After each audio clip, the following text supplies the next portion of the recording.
presentarla de hoy. Ah, no, es ahora, a las 6. ¿La presentás vos? No, lo iba a presentar Mariana, pero si querés ahora arreglamos. Sí, Mariana no sabía mucho, yo la llamé hoy temprano, me dijo que no sabía mucho de qué se trataba, qué sé yo, que Cristina no sé si lo habrá visto con Ciencia Final. Sí, yo estuve hablando hasta recién. Y le pasó ya las cosas, pero si vos querés. Como quieras, ¿no? Si está todo bien, ¿no? Como quieras vos. Yo porque, a ver, tenía gente citada a las 4, y entonces la cambié para ahora, y no podía ahora decirle te vuelvo a traer a las 4. Y pensando, como siempre hacemos todo a las 4. Claro, sí, a mí me pasó lo mismo, por eso me di cuenta que no podía. Porque yo, acá está Mariana, la voy a hacer admitir a Mariana. ¿Y vos estás? No, yo te puedo entender ya. No, que te decía que sí, que me pasó lo mismo. Cuando miro anoche, que ayer, que tenía la clase a las 7, me agarró como el... Yo dije, la puta madre. Bueno, pero más que nada el tema es presentado, porque el horario se maneja solo después. Claro, tal cual, yo le decía a Mariana lo mismo. Ahí la tengo, Mariana, vos. Buenísimo, lo pueden presentar ustedes así, la presentación y listo. Sí, porque además ahí Mariana se lo dijo Jessy, viste que a él quiere que lo presentemos diciéndole 2 cosas nomás, ¿no? Sí. Es tranquilo él. Sí, son tipos que laburan de esto y ya la tienen reclara. Claro. Bueno, ¿vos bien? Sí, todo bien. A mí me llamó la arquitecta que quiere hablar con nosotros por la construcción, y Romina también. Sí, ahí lo vi, pero no vi bien qué día era que querían. Y a mí me dijo Romina que una vez que tenga armado algo que tenía que armar, que era entre jueves y viernes, nos hacía para juntarnos, pero Lala, que es la arquitecta de Viñolo, sí, quiere hablar antes con nosotros, porque me parece que está bueno. Es lo que les creo. Sí, está bueno, mejor.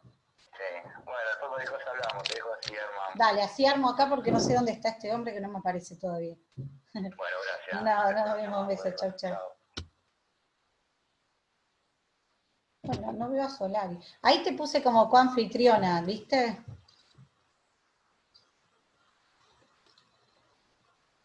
Sacate el audio. Ah. Ahí está. Bueno, si vos ves ahí en el costadito, ves que estamos como participantes de la reunión nosotras, como... Sí, eso lo sé hacer porque lo hago en cosas, pero bueno. no veo a Solari todavía. No, yo tampoco, estaba buscando eso, porque no quiero habilitarlo hasta no hablar con él, pero... Sí, claro. No encuentro. Hay mucha gente inscripta, me parece. Y como siempre dijo Jessy, igual nunca se sabe, viste, que acá después la gente... me tengo que cambiar el nombre yo.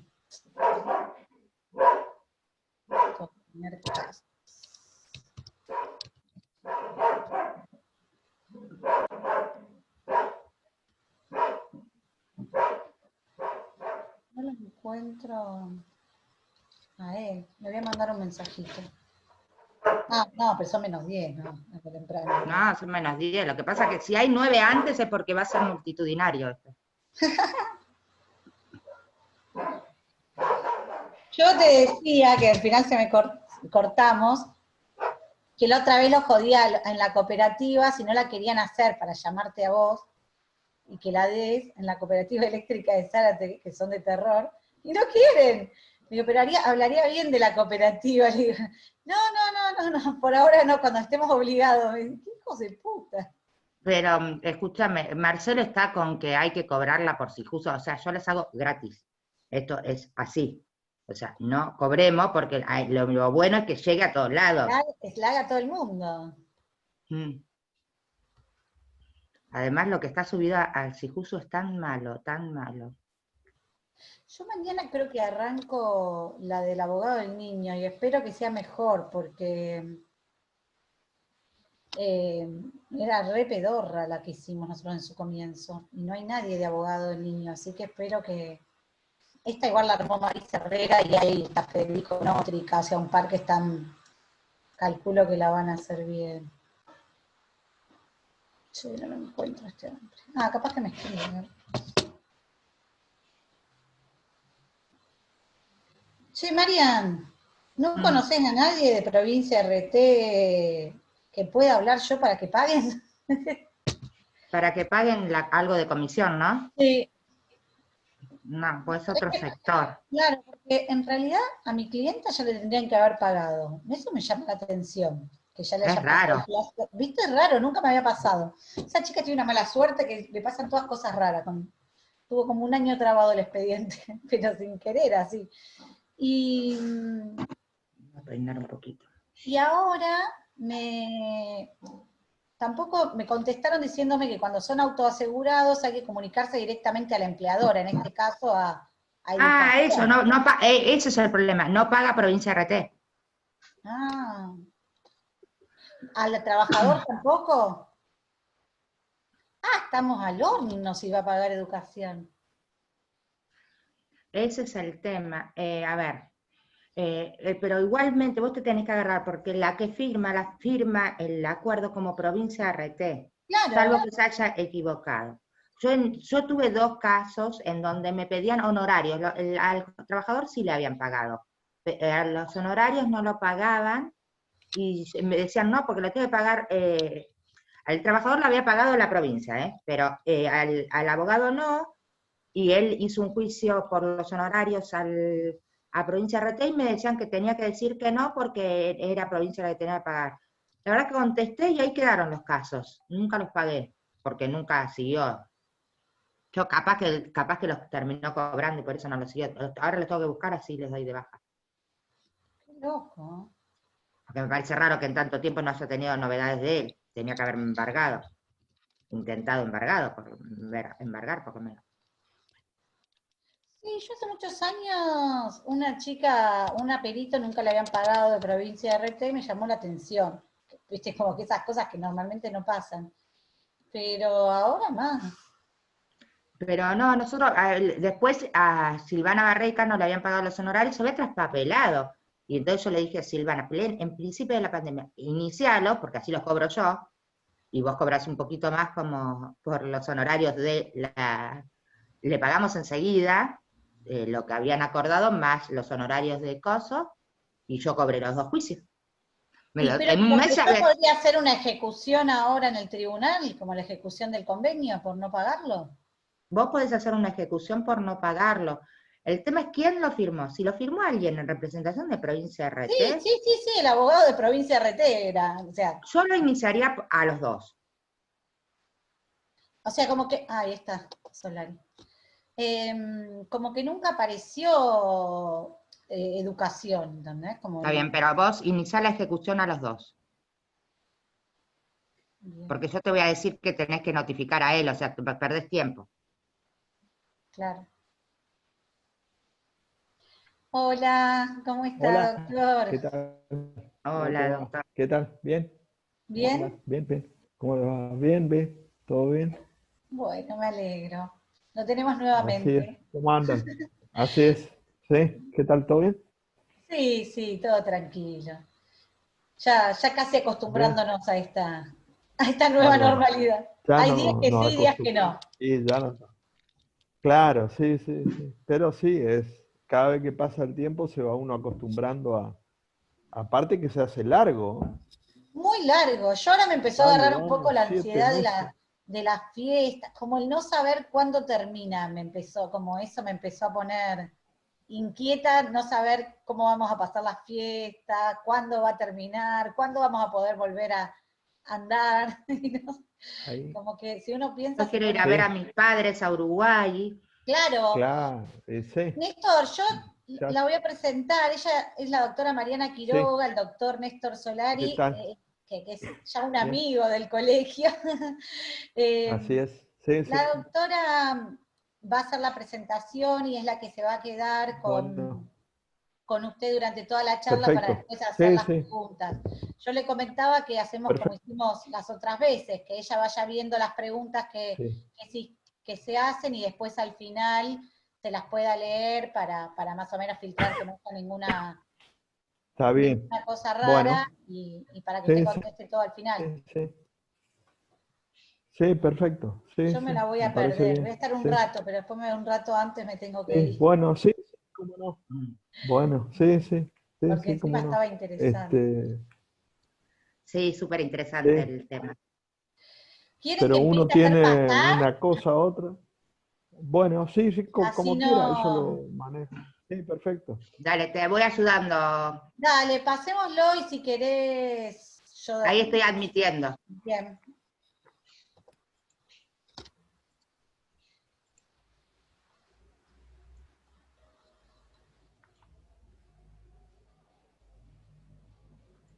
Me encanta cómo se llena, ¿viste? Cuando va. Se van Cosa, poniendo todos los va, cuadraditos. sí, así es. Parezco una niña con la tecnología. Ah, yo lo voy a Qué poner increíble. al doctor Solari como anfitrión también, porque necesita. Ujú. Ahí está.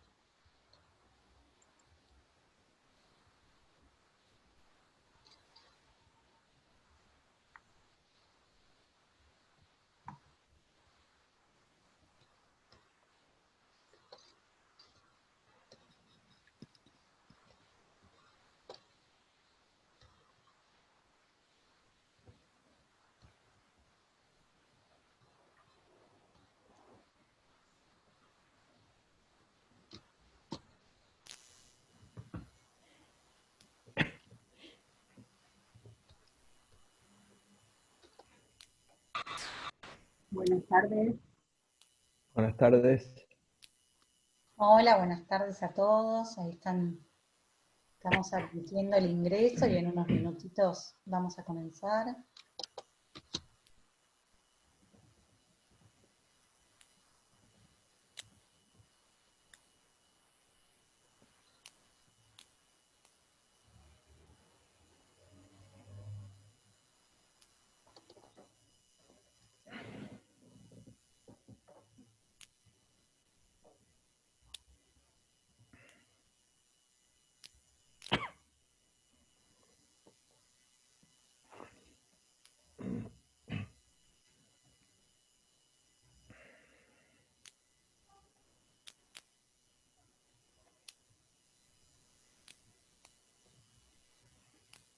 Sí, no sé si-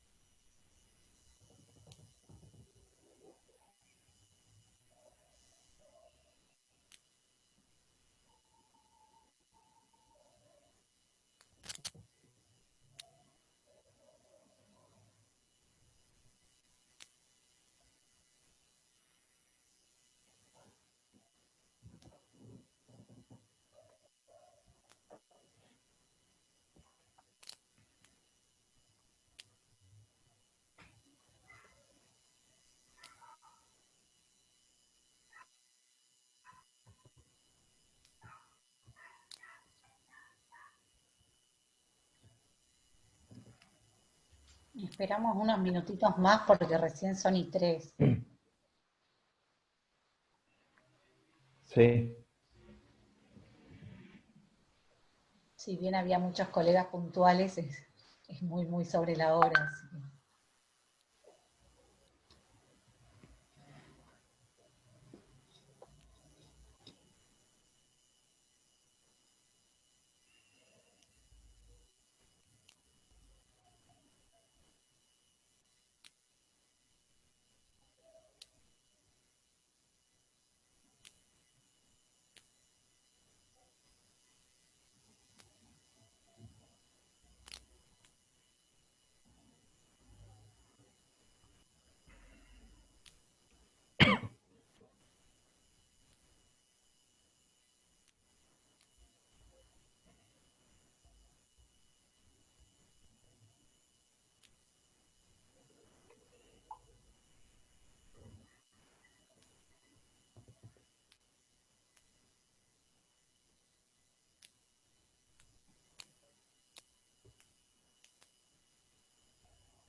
Bueno, si quieren vamos a empezar así, Bueno, no se demora tanto.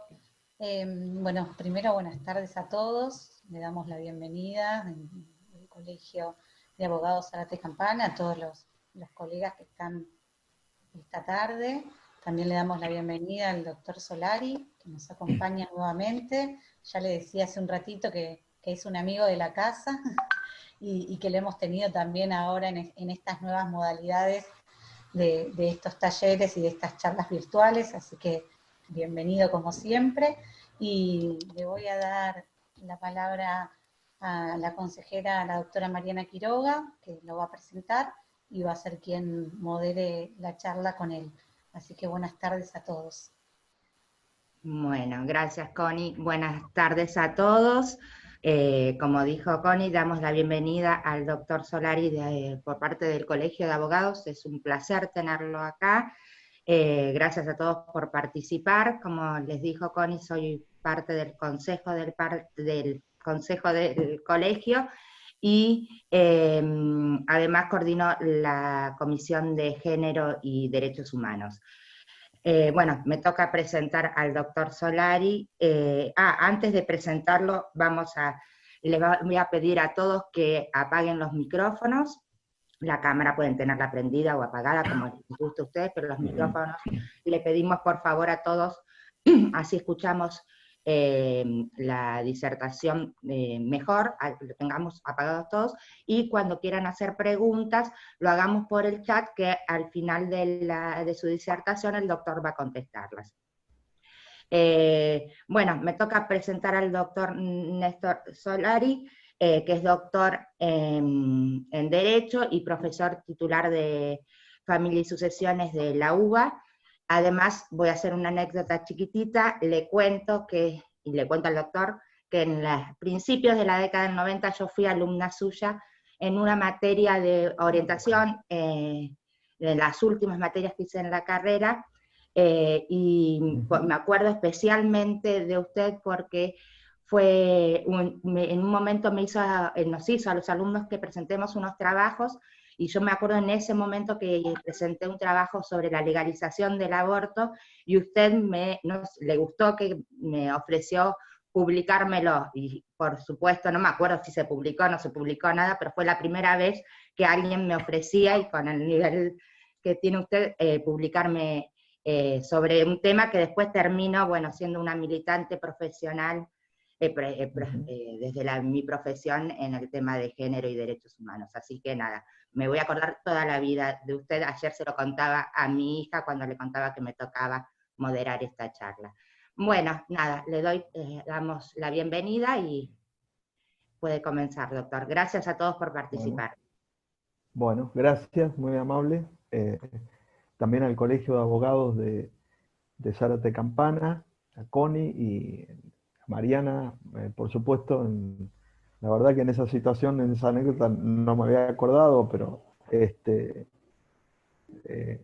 se había dado esa situación, pero es bueno recordarlo porque uno también con el tiempo, digamos, va teniendo situaciones o momentos en las cuales después lo puede reeditar o comparar o analizar, y esta temática, como decía, justamente de esta temática de aborto, justamente que después de tantos años incluso sigue en debate.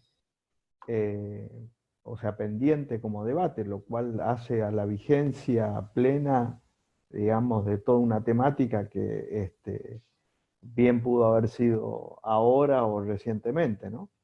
Así que gracias por las palabras y por también todos y todas las que están presentes en esta charla. Y la idea de hoy es tratar de analizar una temática o una institución que ha sido incorporada en el nuevo Código Civil y Comercial, que ya tiene una vigencia temporal, como todos sabemos, de 5 años, recientemente cumplidos 5 años, y que entre las innumerables reformas que ha tenido a lo largo de todo el código, en todo el derecho civil y derecho de familia, de derecho civil y comercial, y en particular de familia, una de las instituciones nuevas que aparece o que se incorpora es precisamente esta, la llamada compensación económica o prestación compensatoria, como se lo llama en la legislación extranjera, y que es una institución relativamente nueva en la legislación extranjera, obviamente propia y específica de las relaciones de familia, como respuesta en realidad a una situación que en Francia, donde tuvo lugar jurisprudencialmente, en realidad, lo que hoy sería prestación compensatoria o compensación económica, de una situación derivada de los países que tienen históricamente el régimen de separación de bienes en el matrimonio. Y en virtud de ello, lo que se ha visto con los años es, en esos países, que cuando el matrimonio tiene una extensión importante de tiempo, de duración, y luego se disuelve por divorcio,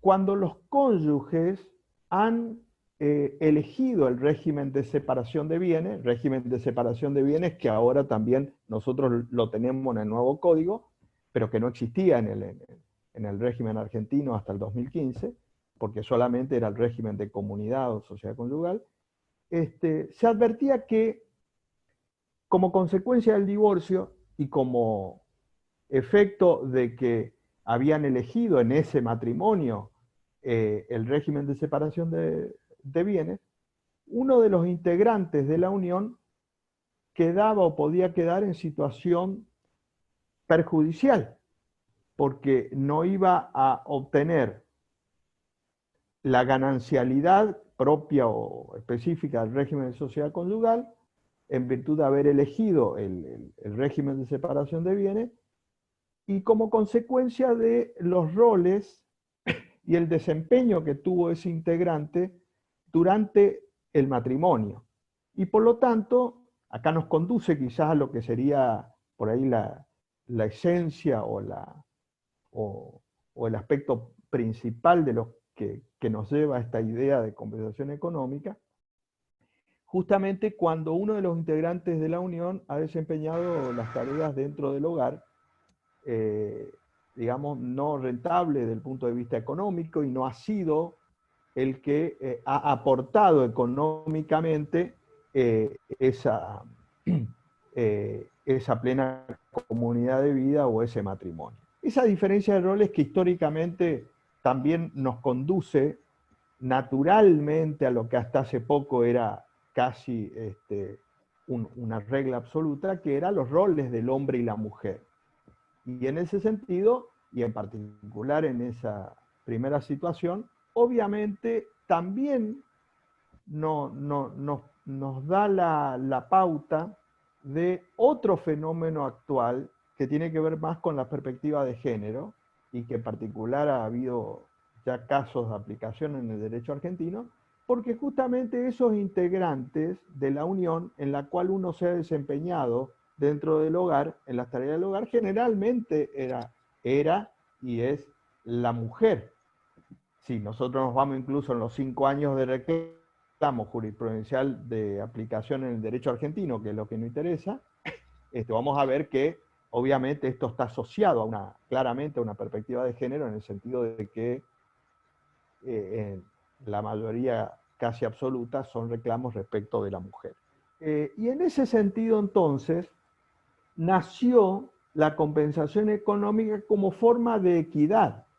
Es decir, de equidad digo porque no estaban en el ordenamiento jurídico, y entonces, como derivación de una elaboración jurisprudencial, se decía que si un matrimonio había durado mucho tiempo y que ellos, en ejercicio de la autonomía de la voluntad válida, habían elegido el régimen de separación de bienes, y en el acontecer y desarrollo de esa comunidad de vida, uno de ellos se ocupó de las tareas del hogar, la crianza de los hijos, etc., y el otro se dedicó a su crecimiento profesional, arte, oficio, industria, etc., el divorcio, después de muchos años, y por lo tanto la disolución, coloca en situación de desigualdad a los integrantes de la unión. Y como consecuencia de ello, se aplicó como equidad una compensación económica, una prestación compensatoria. Ahí nace en realidad jurisprudencialmente, y después, ya en la década del 80, muchos países han ido incorporando la prestación compensatoria como institución, que es lo que en el 2015, decía, se incorporó al derecho argentino, que es lo que nos interesa en este caso. Y por eso digo una institución relativamente nueva, en el sentido de la legislación extranjera incluso. En el derecho argentino, la aclaración es que se incorpora, fíjense que lo que dije es que esto nació en el matrimonio. Después en otros países como España se incluyó a lo que sería acá las uniones convivenciales también. Y en ese sentido, en la Argentina, en el régimen actual nuestro, la compensación económica está prevista para el matrimonio y para las uniones convivenciales.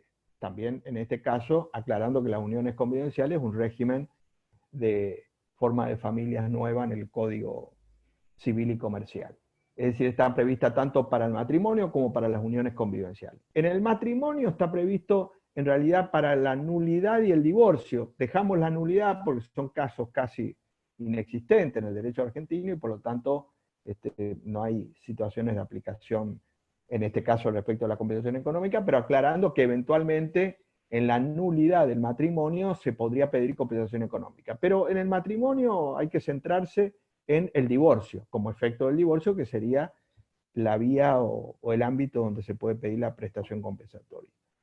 En cambio, en la unión convivencial está prevista en todos los casos de cese, y acá ya nos marca una diferencia en lo que hace a la compensación económica respecto a la viabilidad del pedido que puede ser en el matrimonio y en la unión convivencial, porque en el matrimonio el cese para la compensación económica tiene que ser producido en vida, es decir, del vínculo matrimonial, ya sea nulidad de matrimonio o divorcio.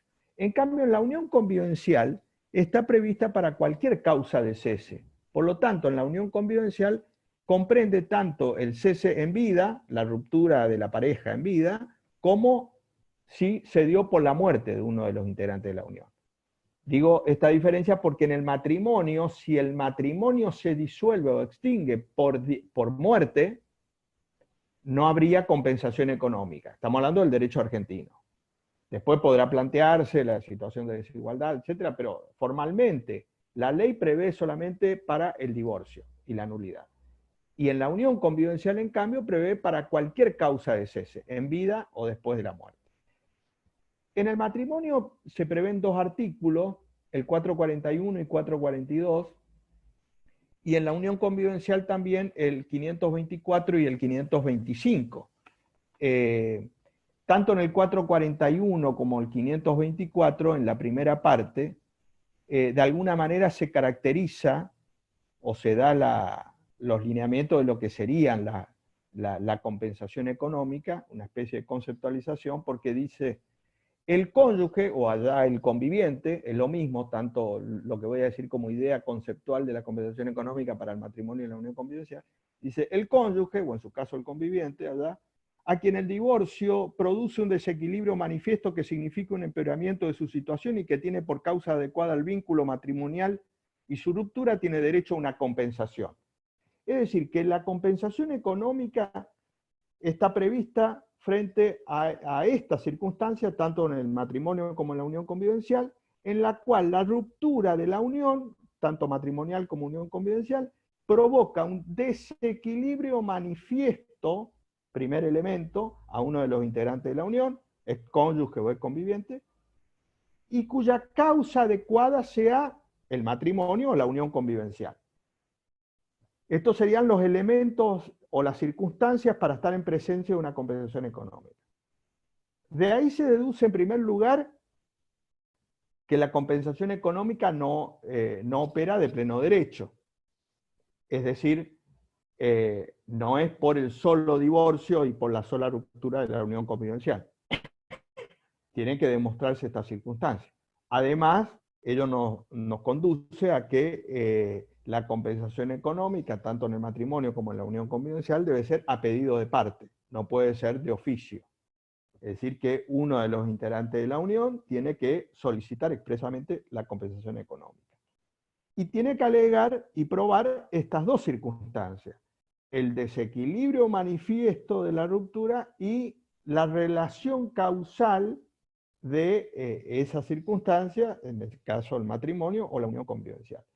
El desequilibrio manifiesto es un término amplio, genérico, y por lo tanto queda librado a la interpretación judicial. Esto es importante porque después vamos a ver las pautas.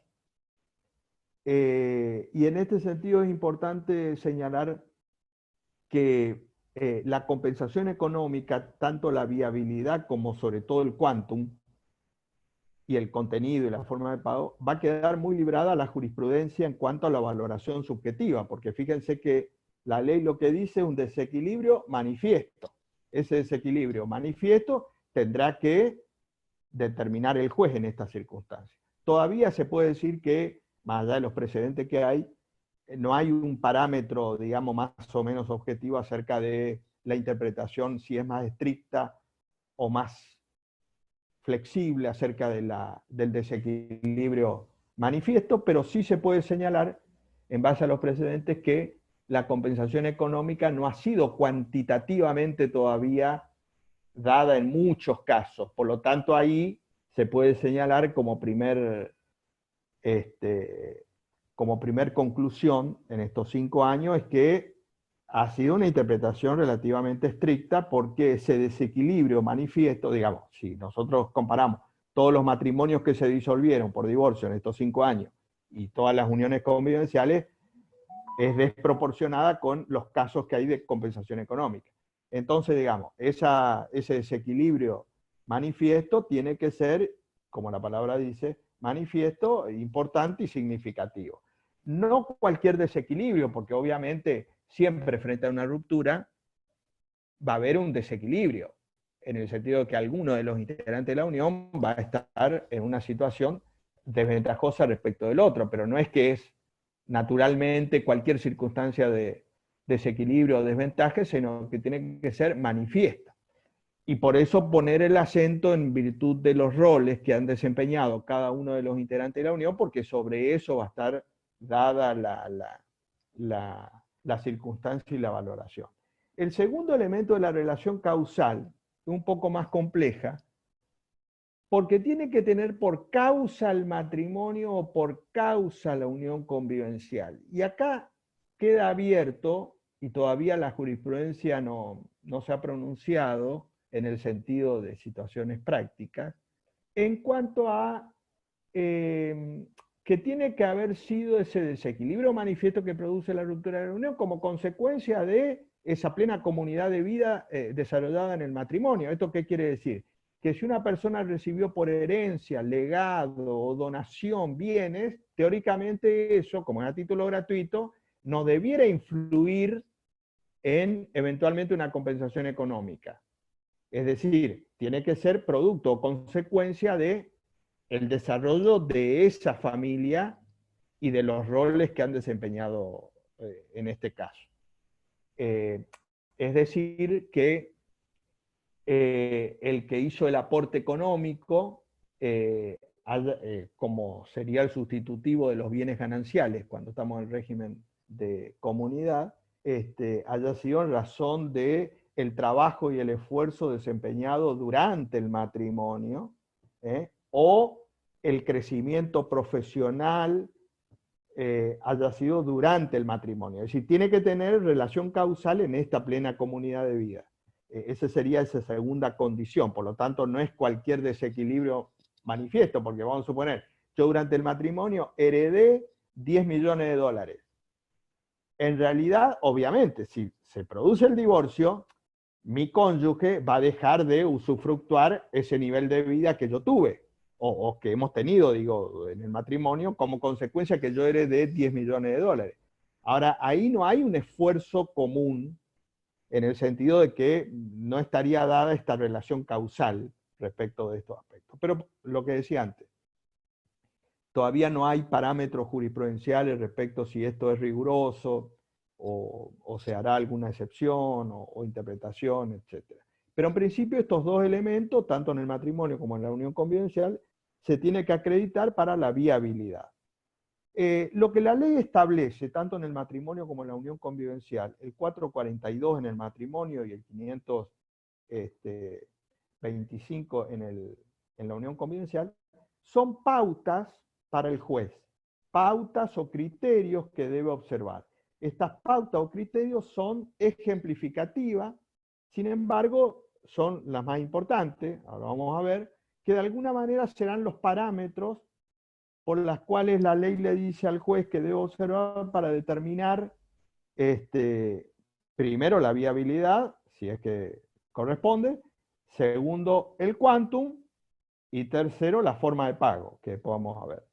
Esos criterios son, inciso A, el estado patrimonial de cada uno de los integrantes al inicio y a la finalización de la vida matrimonial. Esto es importante porque acá implica, o va a implicar una evolución del patrimonio, lo que tenían al momento del inicio de la unión y lo que tienen al momento de la extinción. Entonces, de alguna manera, ese parámetro patrimonial implica un elemento importante para ver cómo ha evolucionado el patrimonio de cada uno de los cónyuges, cónyuge o conviviente, desde que se inició la unión hasta que se extinguió.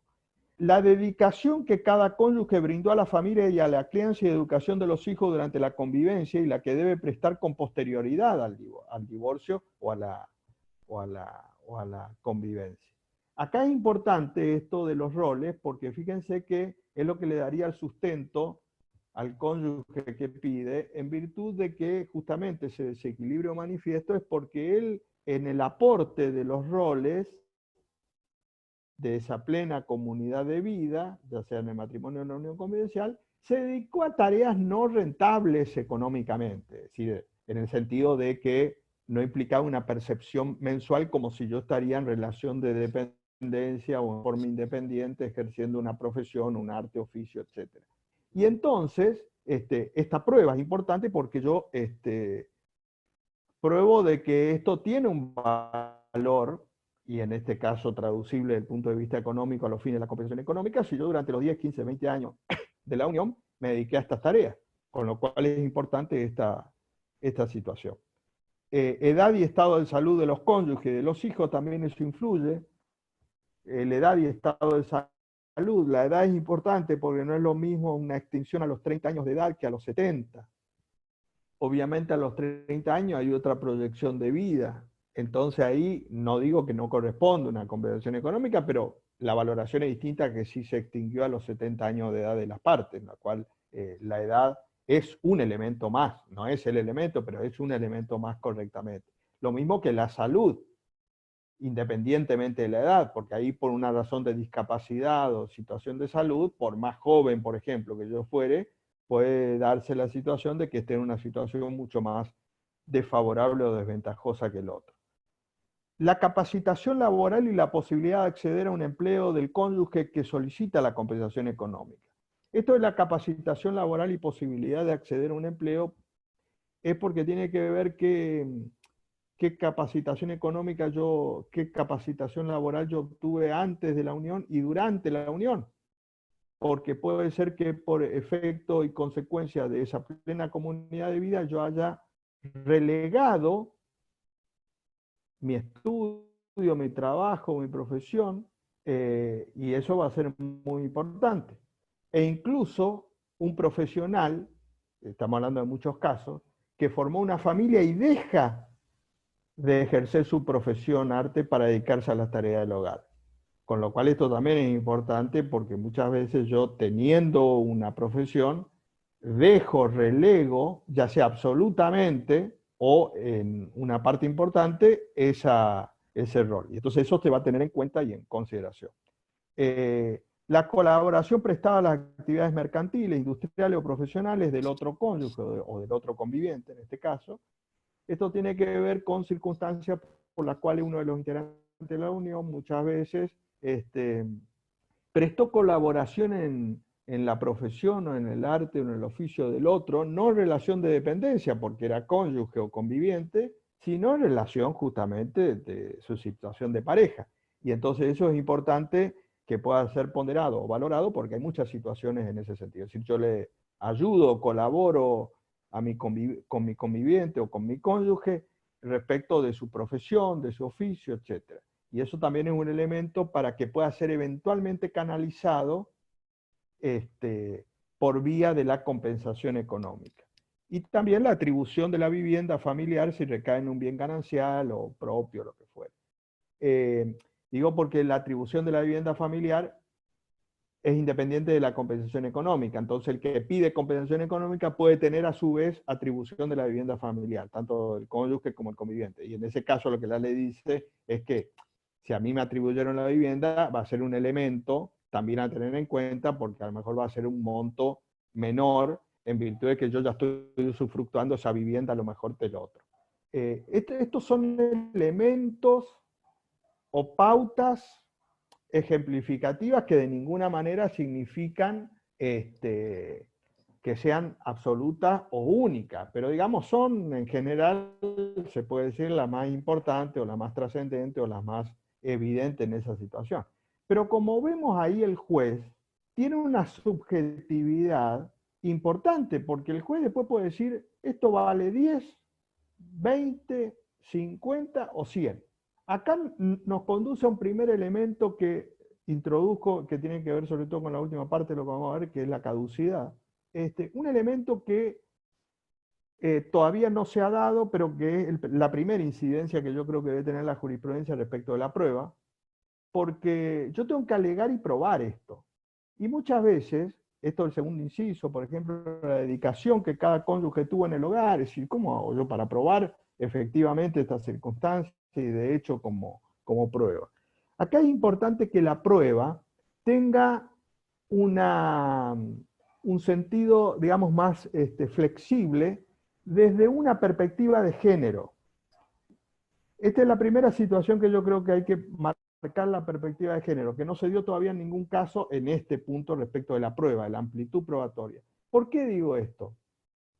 Porque en estos artículos 441 y 442, matrimonio, 524 y 525, no hay ninguna perspectiva de género. Fíjense que en todos estos casos, si nosotros leemos los artículos, colocan en igualdad de condición a las partes. Esto es importante porque por suerte la jurisprudencia en estos 5 años viene aplicando la perspectiva de género, además de otras instituciones, fuera incluso del derecho de familia y en el derecho de familia, en particular en la compensación económica. Pero eso va a ser importante para los jueces. Digo, y acá voy a esta primera incidencia que no ha tenido aplicación, que es con respecto a la flexibilidad de la prueba. Porque en este caso, obviamente, si yo tengo que decir, bueno, para determinar el monto me tiene que probar, ahí hay que tener en consideración que la prueba entre las partes, en razón de la vida en común, no es fácil, no es como una prueba en sociedades, en laborales, etcétera, donde hay elementos probatorios, digamos, más objetivos, más claros. Acá en la intimidad de la pareja, de la vida diaria, digamos, no es fácil, pero hay casos que son fáciles de probar porque hay circunstancias objetivas, pero hay otras que no. Y en ese contexto creo que hay que, digamos, tener presente esta idea o esta posibilidad de la perspectiva de género. Con respecto a, y esto digo con respecto, importante también con respecto al monto, porque en los casos jurisprudenciales que han existido hasta acá, los montos han sido bastante relativos, bajos. Un caso allá por el 2017, 2018, que justamente salió por los medios, porque se había dado una compensación económica que fue la más alta en realidad, en su momento de 8 millones de pesos. Un fallo de capital, un fallo de primera instancia que lo confirmó la Cámara. Ese fallo, yo recuerdo, lo comenté en la ley, que fue el primer caso que aplicó con perspectiva de género, dándole 8 millones y que se había criticado muchas veces porque decía es mucho. Sin embargo, en ese contexto, esos 8 millones para esa situación era bajo porque el que pagó la compensación económica, en este caso el marido, el ex marido, porque había sido en razón del divorcio, esos 8 millones lo adquiría son 3 meses en el caso concreto. Con lo cual es importante señalar, porque yo tengo que determinar ese desequilibrio manifiesto hacia el futuro, y por lo tanto tiene que ser analizado en el caso concreto, porque si ese desequilibrio manifiesto a mí me va a solucionar un par de meses, no tendría, estamos hablando de una cosa muy, digamos, muy provisoria o muy inexistente en el sentido como institución. Por lo tanto, esa valoración es importante porque en las primeras que se dieron, para que tengan usted una pauta, se determinaron 100.000, 150.000 y 200.000 pesos, me estoy refiriendo al 2016, perdón, en el primer año de vigencia del código, que era en realidad bajo. Ni hablar si esa persona tiene peso, imagínense. Hoy mismo, imagínense una compensación económica que a mí me fijo una compensación económica de 1 millón de pesos. Y ese millón de pesos me paga hoy 1 millón de pesos. ¿Qué hago yo con 1 millón de pesos? En pesos. Dentro de 6 meses no tengo nada. Entonces, es importante porque, por eso digo, en ese precedente de 8 millones, cuando en general se decía, en realidad es mucho. No, depende, para una persona puede ser mucho, obviamente, pero digo, hay que analizar en cada caso. Si yo tengo que analizar en estos 5 años de vigencia los casos, los montos que se dieron en compensación económica, han sido muy bajos. Con lo cual es importante destacar y después se verá como criterio en el futuro si se mantiene esto o no. Y estoy hablando siempre en cada caso y en cada situación, porque puede ser en un matrimonio que no tenga ingresos, un monto bajo puede ser mucho, o sea, estoy hablando en cada situación y en cada contexto. Pero digo, en compensaciones económicas de matrimonios que se han dado de nivel económico muy alto, la compensación era una situación, digamos, que podía resolver el caso en 2 años, 3 años, pero después, sobre todo cuando la disolución no es una edad avanzada, es muy relativa esta situación. Y eso hay que tener en cuenta y en consideración. Y acá yo creo que vuelve otra vez esto de la perspectiva de género, porque ese rol que ha ocupado o desarrollado o desempeñado la mujer muchas veces dice, bueno, yo tengo como una recompensa en el divorcio, pero esto me sirve por 2 años o 1 año. Y después, eso es importante porque hay que ponderar acá la vinculación con los alimentos, porque los alimentos en principio es indefinido. Y además los alimentos se actualizan. Con lo cual yo puedo tener una situación equilibrada. En la compensación económica no hay actualización y es única. Un monto, le podemos ver la forma de pago. Pero es importante porque no es lo mismo que los alimentos en el sentido de esta actualización. Por lo tanto, ahí hay que tener en cuenta esta circunstancia.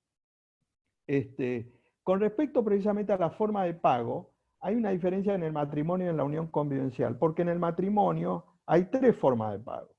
El 441 dice, esta puede consistir en una es decir, acá el juez fijó que la compensación económica es 100 pesos. Ya determinó de acuerdo a las pautas, etcétera, etcétera, y dice, bueno, 100 pesos. Le corresponde 100 pesos. Entonces ahora tenemos que ir a cómo se paga. En el matrimonio hay 3 formas de pago. Por una prestación única, es decir, yo tengo que entregar los 100 pesos, en una renta por tiempo determinado, es decir, en cuota, o excepcionalmente por tiempo indeterminado. En este último caso de tercera excepción, no habría monto.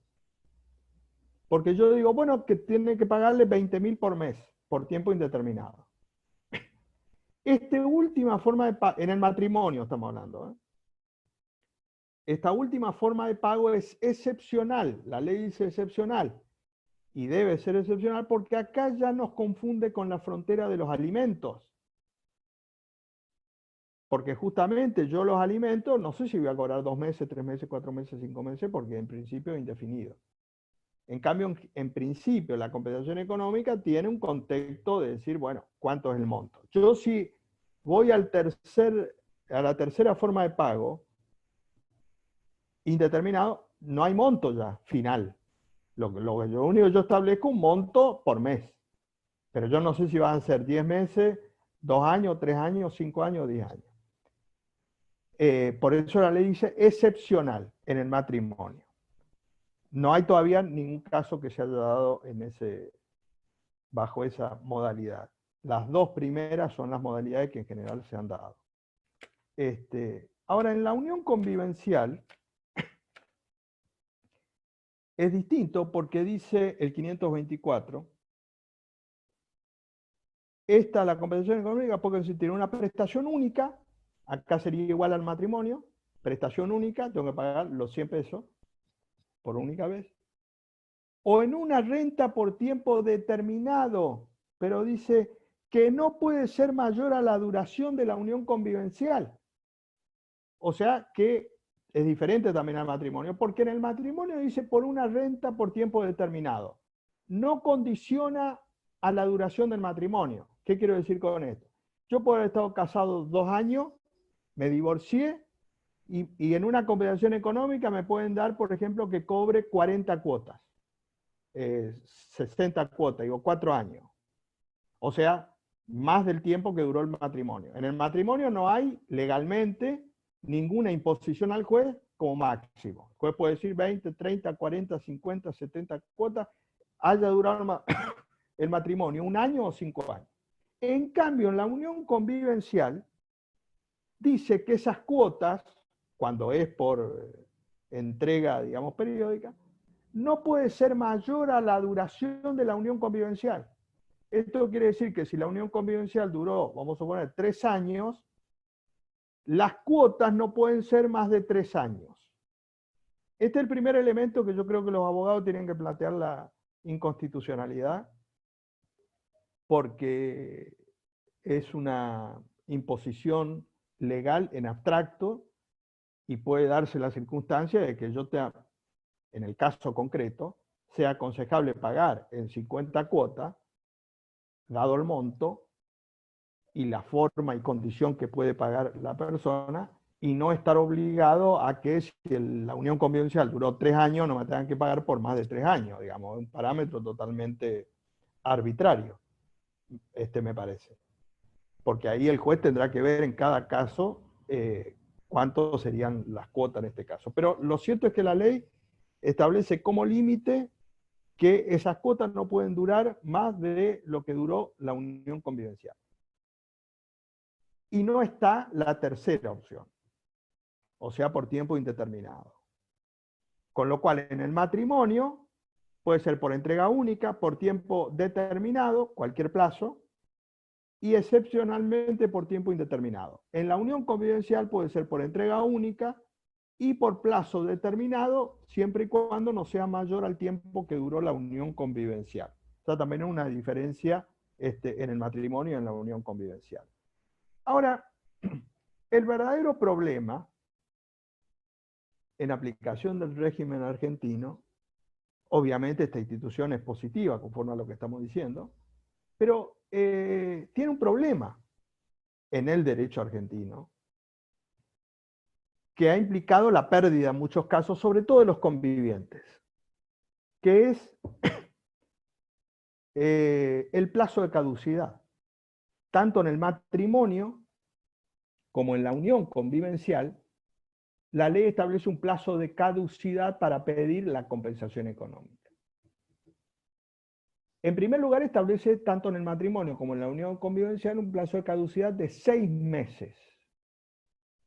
Este plazo es muy reducido y, en primer lugar, también es atacable desde el punto de vista constitucional y convencional, porque en realidad es una vigencia temporal muy breve, porque la caducidad me hace perder el derecho. Y además, si hay caducidad, como la hay, y no hay prescripción, nada interrumpe. Por lo tanto, los 6 meses, pasó los 6 meses y se terminó el derecho. Esto es importante porque digo, el reclamo muchas veces es posterior, y de hecho han habido muchos casos en los cuales, aplicando el plazo de caducidad, se entendió que lo había pedido después de los 6 meses y perdió el derecho. Por lo tanto, este es un primer elemento, digamos, cuestionable, porque tuvo que haber sido un plazo 1 año o 2 años, por lo menos. Pero bueno, establece 6 meses tanto para uno como para otro. Pero además hay algo oculto acá, que ha dado lugar, sí, a una declaración de inconstitucionalidad el mes pasado, en el Tribunal de Chubut, en la provincia de Chubut, la Cámara Civil, que es importante en este sentido. Fíjense que uno puede decir, bueno, es lo mismo 6 meses para el matrimonio que 6 meses para la unión convivencial. Pero en el matrimonio, los 6 meses es a partir del dictado de la sentencia de divorcio.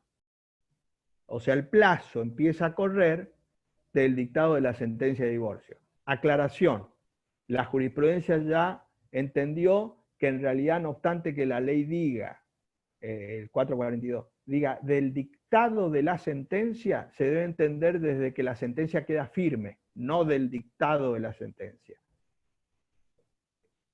Pero aparte de eso, en el matrimonio, del dictado de la sentencia o que la sentencia queda firme, no corre el plazo durante la separación de hechos, ni tampoco durante la sustanciación del juicio.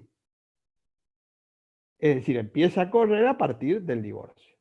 En cambio, en la unión convivencial, el plazo comienza a correr desde el cese de hecho. Con lo cual, resultado práctico, en la unión convivencial, en la mayoría de los casos, lo pierden al derecho. Porque obviamente se agrava además por otra circunstancia. En el matrimonio, además de esa diferencia, que parece sutil, pero es una diferencia clave, el plazo empieza a correr cuando yo ya hice el divorcio, y en este caso con la sentencia, lo cual presupone naturalmente que yo tengo asesoramiento de parte. Porque obviamente en la Argentina yo tengo que hacer un juicio de divorcio, y como todos saben, tengo que tener un abogado. En este caso se supone que el abogado me va a decir, bueno, entre los derechos que usted puede pedir, compensación económica. ¿Qué quiero decir con esto? Que a partir del momento en que empieza a correr el plazo, yo excónyuge, ya voy a saber que tengo este derecho. En la unión convivencial es de hecho, es extrajudicial. Por lo tanto, el plazo empieza a correr sin que yo tenga conocimiento o asesoramiento. Y traducido esto, muchas veces cuando yo voy al abogado o a la abogada, como conviviente, me voy después de los 6 meses. Imagínense que una persona se separa en la convivencia. No es que al otro día va a buscar un abogado y dice, a ver cuáles son mis derechos. Realmente hay todo un proceso psicológico que atraviesan las partes del tiempo, etc., y después va a asesorarse. Y en ese caso, muchas veces ese asesoramiento ya es con posterioridad a los 6 meses. Es lo que ha pasado en muchos casos, que los convivientes han perdido este derecho, en razón de estas circunstancias. Y acá se agrava todavía si a esto de la conviviente, la mujer, que todos los casos que ha reclamado es la mujer y lo ha perdido en estos casos como conviviente, se agrava cuando hay violencia de género. Porque justamente la víctima está con otro problema. Es decir, yo cesó la unión convivencial en virtud de que hubo una exclusión de hogar al agresor, obviamente. Imagínense, la víctima en esta circunstancia, violencia de género, no va a pensar en ir a un abogado para ver cuáles son sus derechos. Lo primero que tiene que hacer es salir de ese estado psicológico, físico y psicológico del agresor, y después, en todo caso, ya superada esta circunstancia, y en la medida de que es superada, se irá a ver acerca de sus derechos.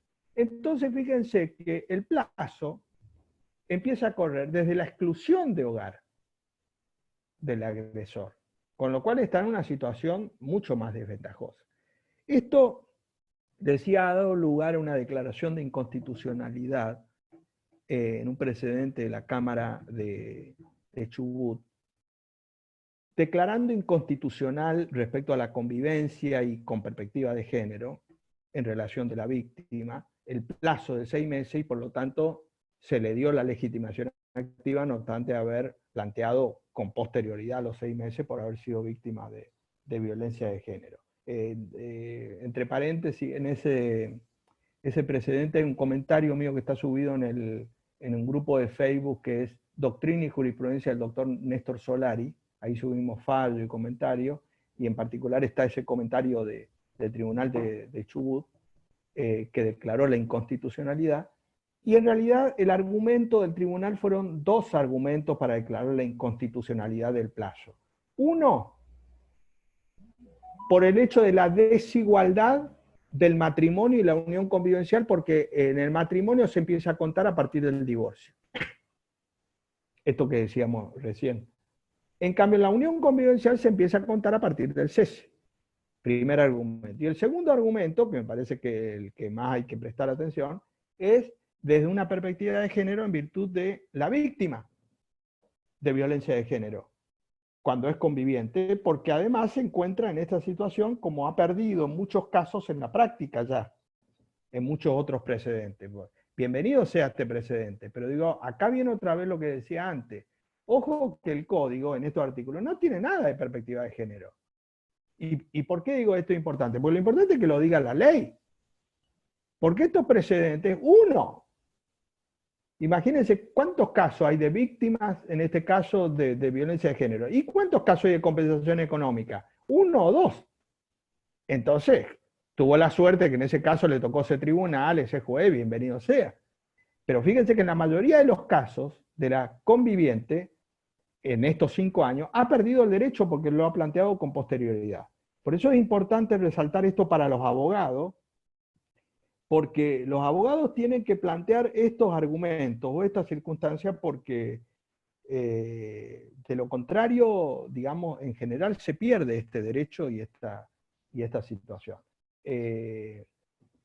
Y en relación a los casos que ha habido de cónyuge y conviviente, la mayoría de los casos de compensación económica son de cónyuge, porque la conviviente ha perdido, ya sea no habiendo o habiendo violencia de género, digo, aún no habiendo, como decía recién, la persona en general se va y se asesora después de un tiempo. Y en general cuando se va y se asesora ya perdió el derecho. La compensación económica, que además el único derecho que tiene posese, además de la atribución de la vivienda, que es bastante precaria, digamos, porque no tiene alimentos, el conviviente posese, no tiene el régimen de bienes, no tiene derecho hereditario, estoy hablando del código actual, lo único que tiene patrimonial es una compensación económica. Y si nosotros vemos 5 años, ¿cuántos precedentes hay de convivientes? Son contados con la mano. Es decir, que en realidad la conviviente, más si le agregamos la violencia de género, está en el peor escenario. Por eso digo que es importante, más allá y bienvenidos sean los fallos y los criterios cuando los abogados plantean esto, un código nuevo, y en esta institución particularmente en compensación económica, en muchos aspectos debió haber tenido una perspectiva de género, tanto respecto de la prueba, tanto respecto a la caducidad, y en particular de la violencia de género. En esta circunstancia respecto del plazo. Pero bueno, hoy queda librado al planteo de los abogados y eventualmente, obviamente, al criterio del juez o los jueces en este sentido, ¿no? El hecho, digamos, importante o trascendente en esta temática es que en lo que hace a la compensación económica, hay una notable desproporción en la práctica de habérselo dado a los matrimonios y a las uniones convivenciales no. Lo cual es un dato importante porque en el matrimonio, algo que no dijimos, está previsto tanto para los que tienen el régimen de comunidad o separación de bienes. Pero además todos los casos que se dieron en la Argentina hasta acá en estos 5 años, todos estaban en el régimen de comunidad. Por lógica, por el sistema de arrastre. Con lo cual, además de la compensación económica nueva del cónyuge, bienvenido sea, va por régimen patrimonial con la ganancialidad del 50%. ¿Qué quiero decir con esto? Que hoy en el matrimonio el cónyuge está protegido y está más protegido que antes. El problema acá sigue siendo en el derecho argentino los convivientes. Porque uno cree que porque se incluyó las uniones convivenciales como título nuevo, se le dio derecho, pero estos derechos son mínimos. Y además, como digo, este único derecho patrimonial, uno dice, bueno, si fuera el único derecho patrimonial, pero la jurisprudencia todos los días le da el derecho de compensación económica al conviviente, bueno, por otro lado estaría saliendo por el lado jurisprudencial este derecho. No, yo me voy en estos 5 años, veo los precedentes, son casi todos de cónyuge. Entonces, el otro modelo familiar, cuando hablamos de uniones convivenciales, es un dilema falso que yo tengo como opción, porque mi opción es sin derecho. Cuando hablamos de distintos modelos de familia, es con derechos. Por lo tanto, en este caso, si yo no tengo derecho, por más que me diga que soy familia, es bárbaro todo. Pero si me quedo sin derecho, es como digo, bueno, ¿qué tenía que hacer? Casarme. Entonces estamos en el mismo discurso que hace 70 años, 80 años. Si el dilema acá es para tener estos derechos, estas protecciones, en la práctica real, concreta, más allá de lo teórico, es que tengo que ser cónyuge, entonces estamos en el mismo dilema de que el matrimonio es la única forma de familia protegida integralmente. Y acá me parece en compensación económica destacar esto, porque este es el único derecho posese que tendría que haber justamente todos los días. Porque el único derecho que tiene la conviviente. Y sin embargo, todos los casos jurisprudenciales son cónyuges. Es como que el sistema indirectamente le dice, casate. Si querés tener este derecho, casate. Y esa es una situación para advertirlo y para plantearlo, porque es como que está oculta, como que parece más o menos que tienen derechos ambas uniones, o están reconocidas obviamente como familia, etc. Pero me llama mucho la atención esto de la compensación económica, como la cantidad de casos de convivientes con violencia y sin violencia que perdieron el derecho por pedirlo 6 meses después. Entonces, bueno, algo jurisprudencialmente hay que hacer, porque si no es un derecho declamado teóricamente. Por eso me parece importante ese fallo, digo, que declara la inconstitucionalidad, sobre todo el segundo argumento, porque tiene que ver con una situación concreta, práctica, real, que hace que finalmente yo no pueda acceder a ese derecho. Si yo saquemos esto de la pandemia, Pero vamos a suponer que los convivientes cesan la convivencia en noviembre, en situación normal, sin pandemia. Fíjense, cesó una pareja en noviembre, la unión convivencial. En diciembre viene la fiesta, que se va a ir un abogado, ya se termina el año. Enero está todo de vacaciones, hay feria. En febrero hace un calor bárbaro. O sea, uno recién empieza a empezar el año en marzo. La conviviente que se separó en noviembre se va a ir a un abogado fines de marzo, principio de abril, y ya perdió el derecho. Lo cual parece una situación totalmente, si se restableció en su situación psicológica y si admitió que esto es definitivo, porque este está el otro problema. Muchas veces una persona cree que esto no es definitivo, dice, bueno, y vamos a volver, y estaremos nuevamente, etc. Cuando se dio cuenta que esto es definitivo, en general, pasándose proceso psicológico, ya perdió el derecho.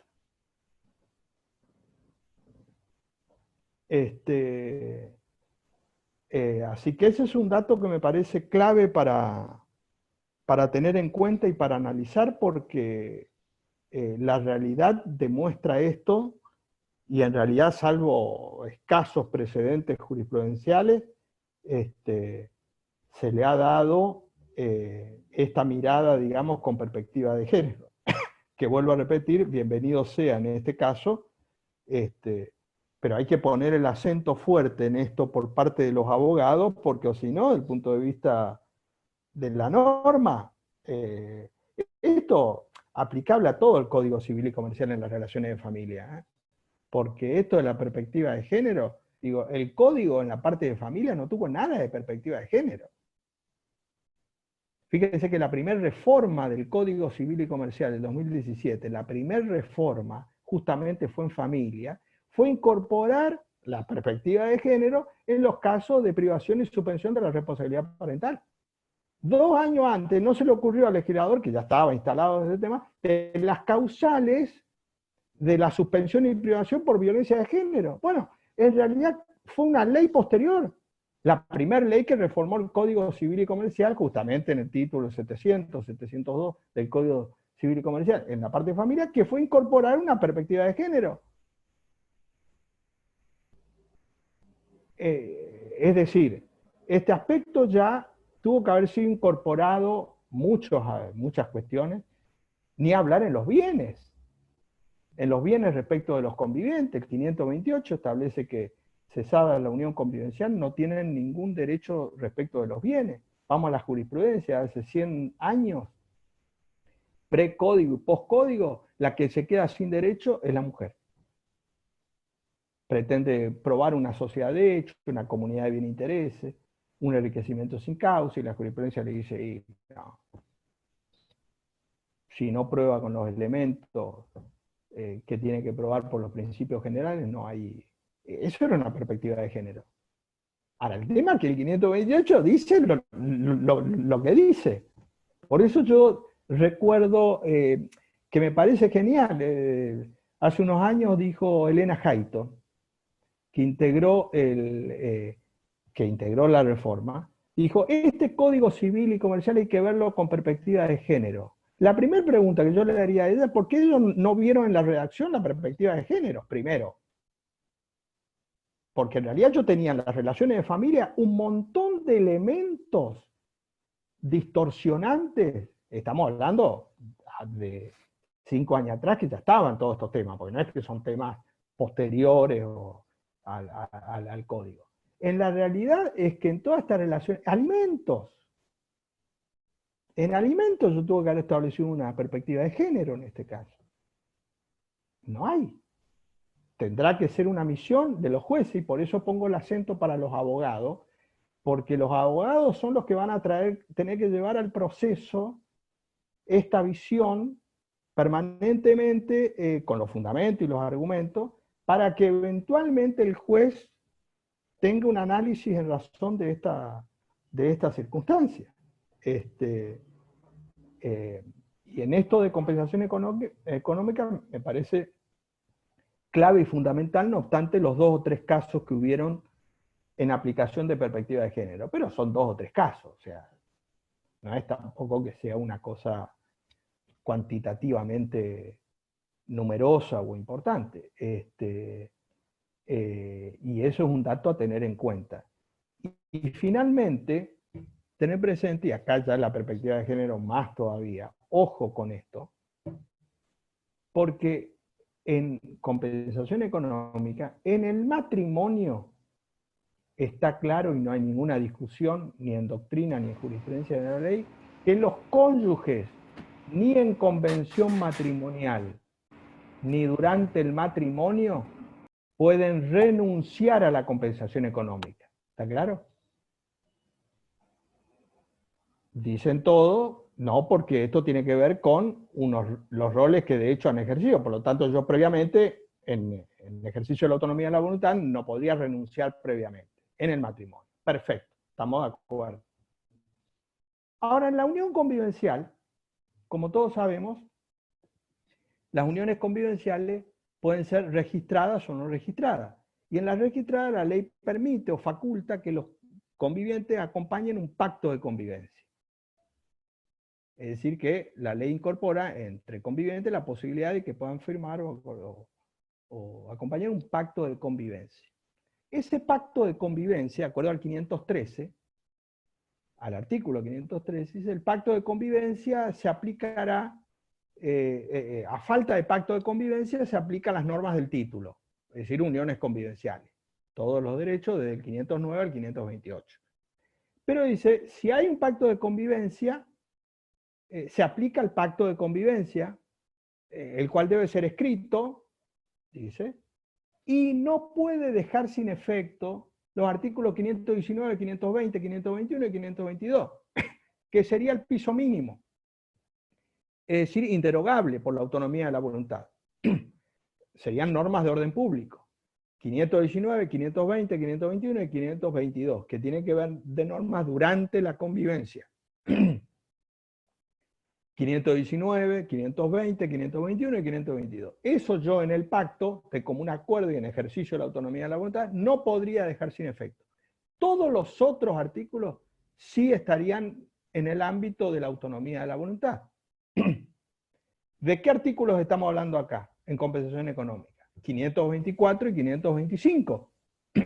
La sorpresa de esto es que la doctrina, incluso los autores del código, la doctrina y la jurisprudencia dicen que la compensación económica entre convivientes puede ser pactada en el pacto de convivencia de renunciar, o sea, renuncia previa en un pacto de convivencia. Esto me parece lo más absurdo que hay, no solamente desde el punto de vista de la protección del derecho de familia, no solamente desde el punto de vista de los derechos humanos, no solamente respecto de la igualdad y desigualdad, sino también de una perspectiva de género.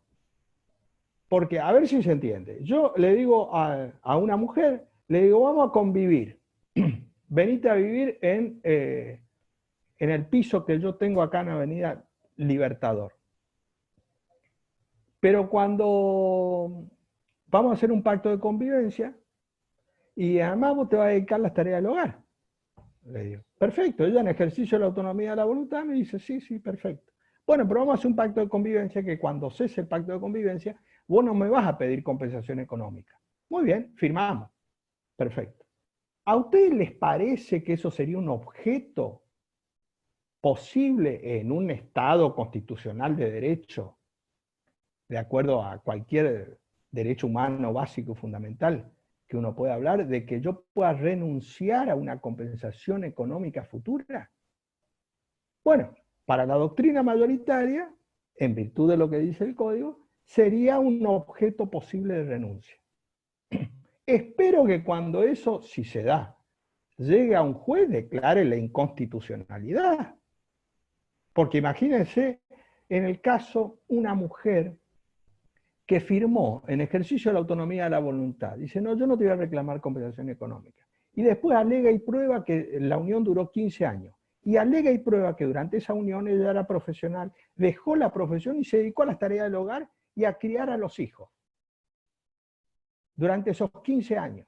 A los 15 años se separan y entonces dicen, no, bueno, pero yo dejé todo y vos seguías en tu profesión, etc. Ahora voy a pedir una compensación económica. Me voy al abogado y le digo, mire, caigo dentro de de lo que sería la compensación económica, tengo la prueba, etcétera, etcétera. Perfecto. Pero habiendo un pacto de renuncia, el abogado me dice, no, esto es renunciable. Usted renunció a este derecho. ¿A ustedes les parece que esto puede estar en el ámbito de la autonomía de la voluntad?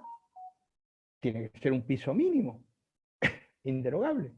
Pero bueno, no hay todavía ningún precedente, pero yo creo que esto ya sería mucho más perjudicial todavía e injusto, porque en el matrimonio es irrenunciable, eso no hay ninguna discusión. La pregunta sería por qué en la unión convivencial es renunciable, con lo cual tiene un tratamiento respecto de la compensación económica distinta, según sea un matrimonio o una unión convivencial en este punto. Bueno, esos serían los aspectos principales o centrales, y no sé si les parece, podemos abrir a preguntas, dudas. Bueno, buenísimo, doctor. La verdad que ya tenemos preguntas. Tengo una mía, les digo la mía y después le vamos a dar la palabra a Jorge Maro, que la pidió, y algunas preguntas que ya fueron preguntas, por favor. Sí, buenas tardes, doctor. Dale, Jorge, arranca vos. Arranco con una pregunta en la que se abre alguna duda.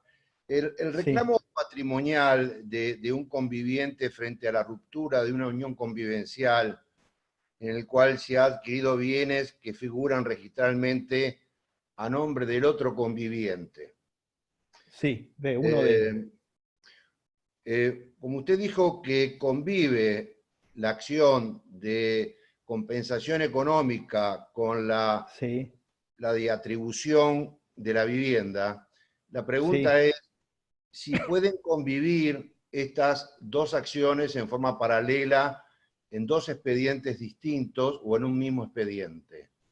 Sí, aun cuando la posibilidad de obtener, digamos, una sentencia favorable de este reconocimiento, ¿no es cierto?, de esta acción positiva de reconocimiento para que se modifique la titularidad registral, es muy poco probable, con muy poquitísimos antecedentes, es una acción posible.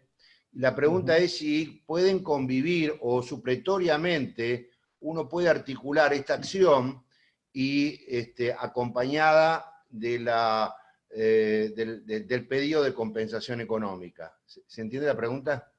Sí, sí, yo creo que ahí habría que plantear conjuntamente para la conexidad. No es imprescindible, pero el elemento que esté radicado, digamos, conjuntamente, va a permitir que yo pueda conectar más directamente, porque si están radicados en lugares distintos, yo ya voy a tener que probar, acreditar, valorar un juez, otro juez, etcétera, con lo cual ahí se me va a dificultar más la cuestión. Ahí yo creo, en base a la pregunta, como decís, es que el abogado plantee paralela y conjuntamente ambas acciones para lograr esa conexidad a propósito. ¿Las acciones por separados o en una misma pretensión, en un mismo juicio? No, digamos? por separado. Por separado. Sí, porque son autónomos. Por supuesto que una acción de esta naturaleza, un reclamo patrimonial para que un juez cambie la titularidad, es muy difícil, ¿no es cierto? Tiene que haber elementos de prueba muy claros, digamos. Que ese es otro problema, ¿no? Perfecto. Muchísimas gracias, doctor. No, por favor. Bueno, seguimos. Francisco García Camaño preguntó cuál era el fallo del caso de que habían dado una compensación por 8 millones porque no nombró el nombre del fallo. Sí, en el fallo, ese también está en el grupo que les dije que pueden bajarlo. Es un fallo de la doctora Famá, de Capital, de primera instancia, confirmó después la Cámara, pero es un fallo de Capital, de la Ciudad Autónoma de Buenos Aires, del juzgado de Famá, siendo jueza Famá, que después la Cámara lo confirmó, pero ese fue el monto más alto, porque aparte 8 millones, estamos hablando hace 3 años, ¿no? 2 años y pico, 3, o sea que hoy sería 20, qué sé yo, más. Pero que en ese caso particular tiene la particularidad de que fue poco. Si lo comparamos el contexto o el nivel de vida de las partes. Pero bueno, por eso destaco esto del monto, porque en general la jurisprudencia, y sobre todo porque hay un sector jurisprudencial, o se discuten, hay dos corrientes o posturas. Algunos establecen una postura objetiva y otra subjetiva. Objetiva tiene que ver con un cálculo matemático, que esto está mucho en daños, en valor vida, en laboral, etc. Para aplicar un criterio matemático en la convención. Ese es el peor escenario para mí. Para mí el criterio debe ser subjetivo de cada caso. Por lo tanto, no tiene que haber parámetros, digamos, como si fuera un daño y perjuicio. Porque en realidad esto es para compensar ese desequilibrio manifiesto.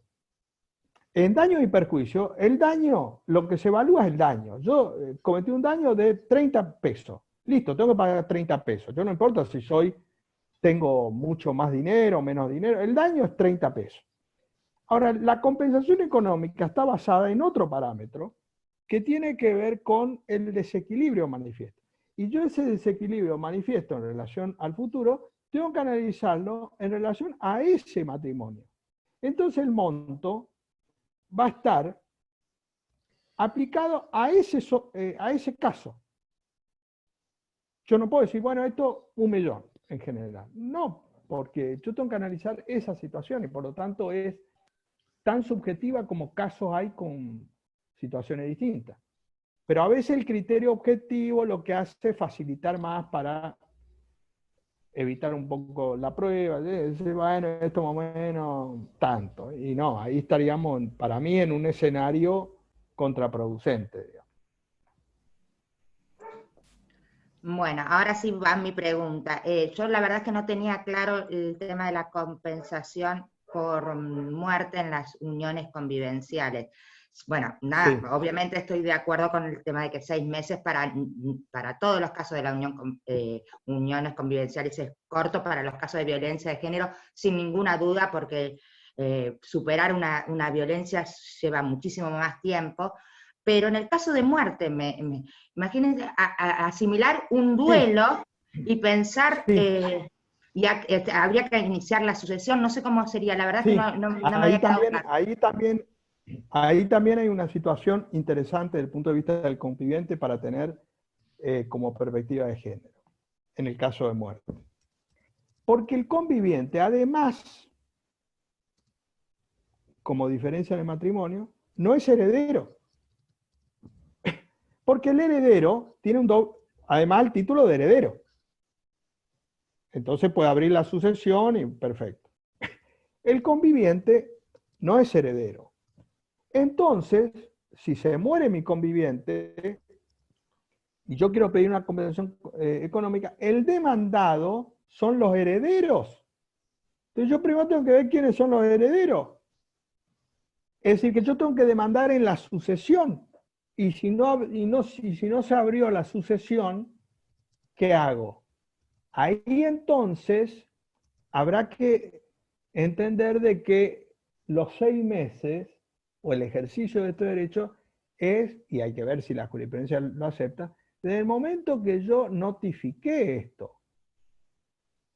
Porque yo tengo que seguir todo el proceso como un tercero para abrir la sucesión, si no quieren los herederos, etcétera, me va a durar más de 6 meses.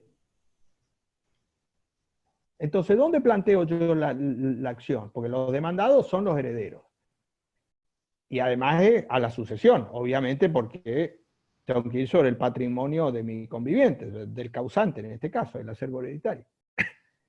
Con lo cual ahí habrá que interpretar o habrá que ver cómo se interpreta, valga la redundancia, esto de los 6 meses. Porque justamente acá yo tengo el obstáculo de que me tengo que ir a los herederos, que además tengo que saber quiénes son los herederos. No, sí, es medio delirante pensarlo en 6 meses esto. Bueno, Sí, sigamos, no. Sí. Sigamos con las preguntas. La doctora Dora Guerra pregunta, consulta, ¿el cese de la unión convivencial cuándo se daría? ¿Cuando uno se retira del hogar o cuando finaliza la relación? No, en realidad la presunción es, obviamente, cuando termina la unión. Lo que pasa es que desde el punto de vista de la presunción, cuando cesa la cohabitación, hay una presunción. Porque en la unión convivencial se requiere, entre uno de los requisitos, que convivan en el mismo domicilio. Entonces, si cesó la convivencia, ahí ya hay una presunción.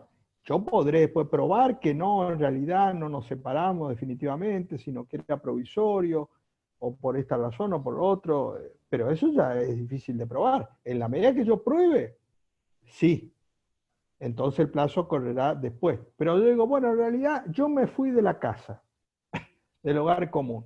Pero la decisión definitiva de terminar esto fue 5 meses después.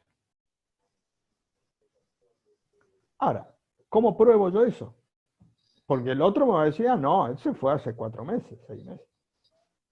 Ahí está el otro problema también. Bueno, termino con otra pregunta de la doctora Guerra que dice, si la conviviente solicita compensación económica sin estar inscripta a la unión convivencial, ¿tiene derecho a la... Bueno, si se necesita que esté inscripta o no. Sí, como aclaración, cuando hablamos de uniones convivenciales, hablamos tanto a este efecto de compensación económica. Puede pedirlo tanto la que está inscripta como la que no está inscripta. Después una pregunta también del doctor Sergio Martín, que pregunta qué opina teniendo en cuenta esto de la compensación económica cuando se hacen los divorcios con un solo abogado patrocinante. Sí, ese también es un problema para el abogado, porque hay que tener mucho cuidado de que yo, si soy único abogado, al haber ahora una compensación económica, tengo que proveerme de la prueba como abogado que yo le asesoré a una de las partes a que puede pedir la compensación económica. Porque a mí me llevó el marido y me dijo, estamos de acuerdo, nosotros vamos a firmar un convenio regulador, etcétera, etcétera, etcétera. Entonces yo veo, el cliente mío es el marido. Entonces me dice, pero mi mujer está de acuerdo en firmar, todo perfecto. Yo patrocino entonces a las dos partes. Acá puede ser que la mujer esté en una situación de poder pedir compensación económica. Entonces, al año, la mujer se puede presentar y me dice, no, si acá resulta que yo me divorcié, estamos patrocinados por el abogado tal, y yo alego y pruebo que el abogado lo puso mi marido y amigo del marido. A mí no me dijo nada que yo podía pedir una compensación económica. Ojo con eso.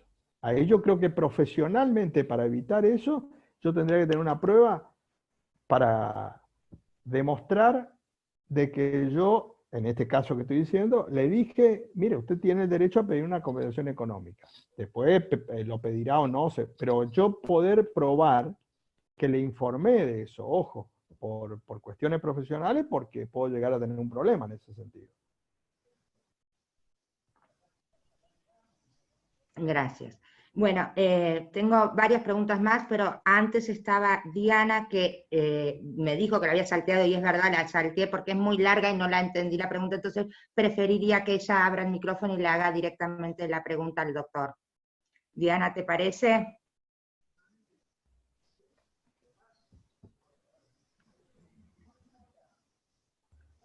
Bueno, Hola. no. Sí. ¿Ahí? Sí. La consulta Presidente. Es un divorcio que se inició por motivos de violencia familiar y se inició Sí. en 2003. La sentencia se consiguió recién en 2014, es decir, no estaba vigente este código, por lo tanto se había Ujú. pedido alimentos para Sí. consumir. Pero esos alimentos tardó tanto el juzgado, 11 años, ahora 2020 rechaza la demanda de alimentos y ni la persona obtuvo la posibilidad de pedir la compensación ni obtuvo los alimentos. Entendería que la caducidad, tanto por el motivo de violencia como por la demora del propio juzgado, y rechazados los alimentos, abriría la posibilidad de pedir la compensación.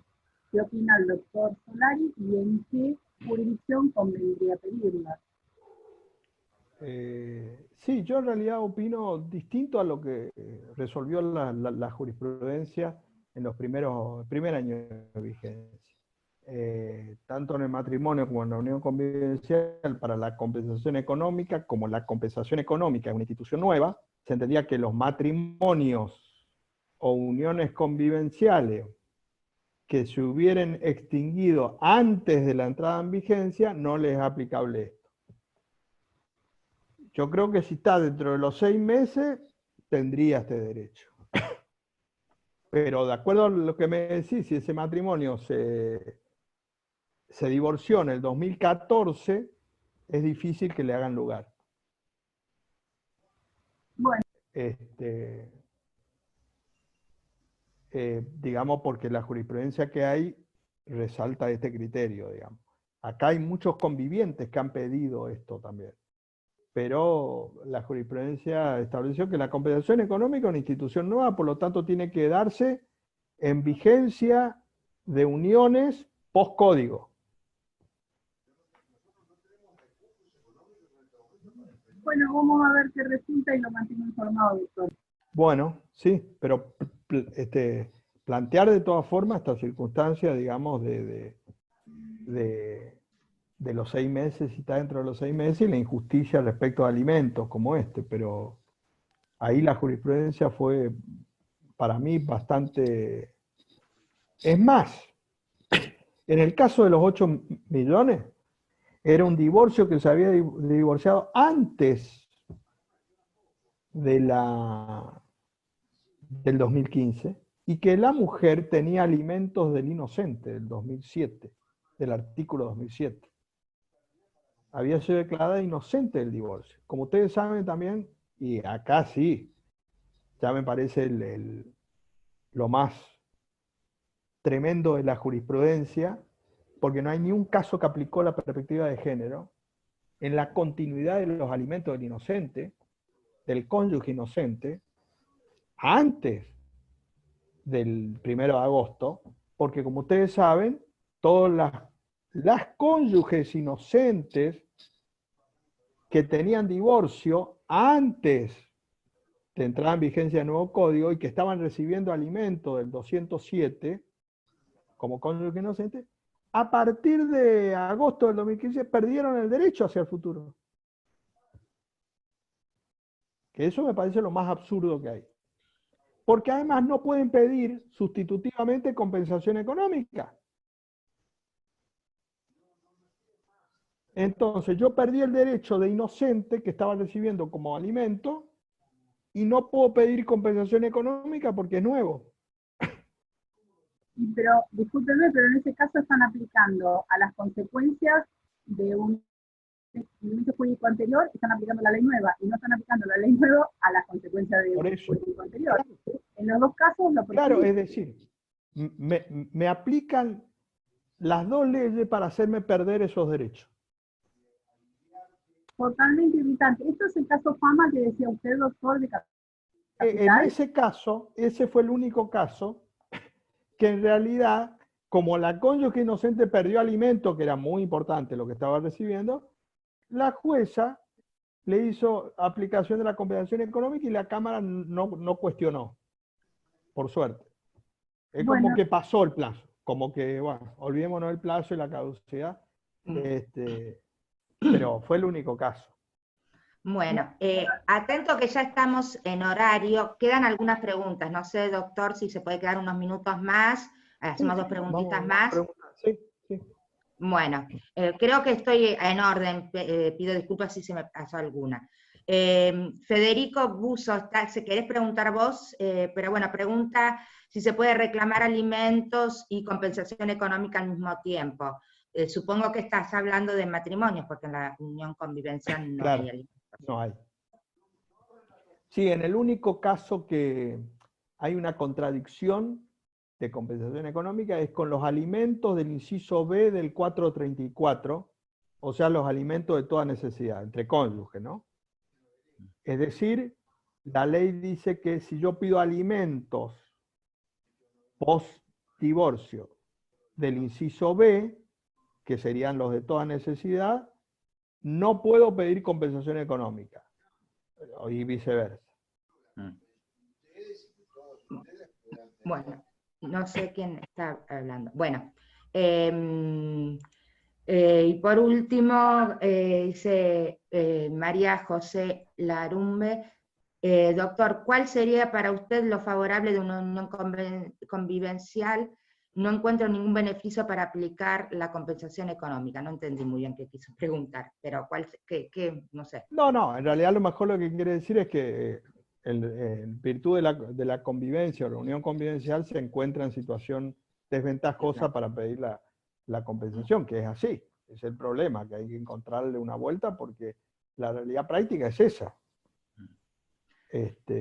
La mayoría de los casos pierde ese derecho.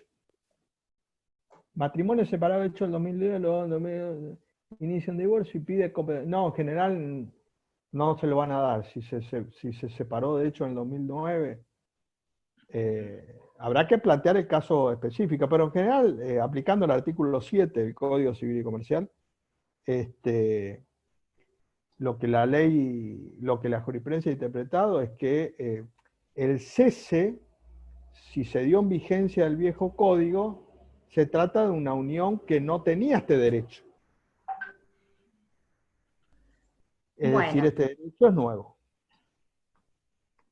Bueno, ahora sí, terminamos con las preguntas. Bueno, todo lo demás son elogios, agradecimientos, bueno, cosa que también me hago cargo de eso también. La verdad que fue muy clara la charla y nos ayudó mucho. Le agradecemos, doctor Solari, le agradecemos a todas y a todos los que participaron, fuimos un montón, y bueno, nos seguimos viendo en otras de las charlas de todas estas charlas que estamos, que se están programando desde el Colegio de Abogados. Muchas gracias a la participación, y por supuesto, muchísimas gracias, doctor. Le dejo la última palabra. Gracias a usted, gracias Mariana, gracias al colegio, a todos los participantes. Y un gusto y un placer haber compartido esta temática, y seguramente en otra oportunidad nos encontraremos con otro tema. Así que gracias y nos vemos en el momento. Gracias. Hasta luego. Bueno, nos seguimos viendo, colegas. Gracias. Saludos a todos.